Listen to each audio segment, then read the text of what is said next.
Армысыздар, құрметті оқырмандар.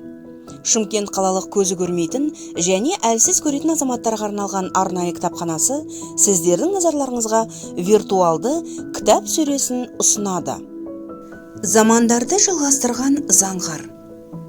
Жазушы Мұхтар Әуезовтің ұлы, белгілі шығыстанушы, мәдениеттанушы, ғалым Мұрат Әуезов 80 жаста.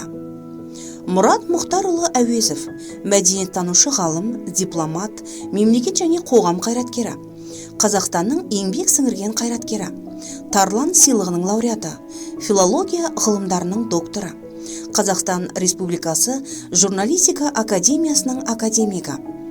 Ғалымның туған жері Меркі ауданы, Жамбыл облысының 10 ауданының бірі.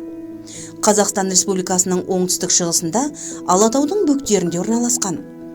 Ғалым Ломоносов атындағы Мәскеу мемлекеттік университетінің шығыс тілдері институтын Қытай филологиясы мамандығы бойынша бітірді. КСРО ғылым академиясының әлем әдебиеті институтында әдебиет теориясы бойынша филология ғылымдарының кандидаты дәрежесі үшін диссертацияны қорғайды. Мұрат Әуезовтің жастарға айтқан ақылы: ұлтжандылық деген бұл ұлы сезім.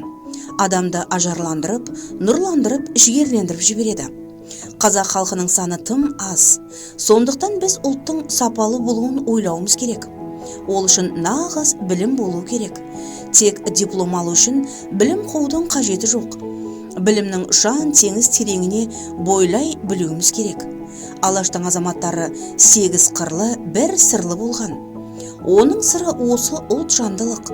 Олар нағыз қазақ бола білді. Біз қазақтығымызды жүрегімізбен сезінуге тиіспіз. Өйткені заман қатал.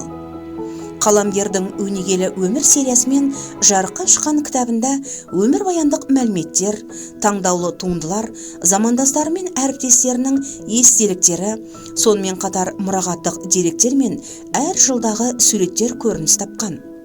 Мұрат Әуезовтің еңбектері «Ділім», «Үлкен жол», «Гүл іспеттес жол», «Времен связующая нить», «Иппокрена», «Хождение колодцем времен» атты кітаптары шыққан.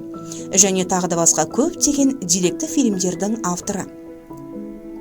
Мұхтар Әуезовтің өмірі мен шығармашылық жолын кеңінен насихаттау үшін заманауи көзқарасқа сай жан-жақты зерттелген шығармаларға қажеттілік туындайды. Қазақ және түрік әдебиеттанушыларының бірігіп жүргізетін зерттеу жұмыстары бұл кемшіліктерді азайтып қана қоймай, Мұхтар Әуезов және оның әдеби шығармашылығының сапалы түрде аударылып, жариялануына септігін тигізген еді. Осы тұрғыдан алғанда, Мұрат Әуезовтің түрлі философиялық ой-пікірлері мен тұжырымдамалары бүгінгі таңда өзекті болып тұр. Асылдың сынығы ретінде ол кісінің әрбір сөзі мен ісі жас ұрпаққа үлгі болуы тиіс.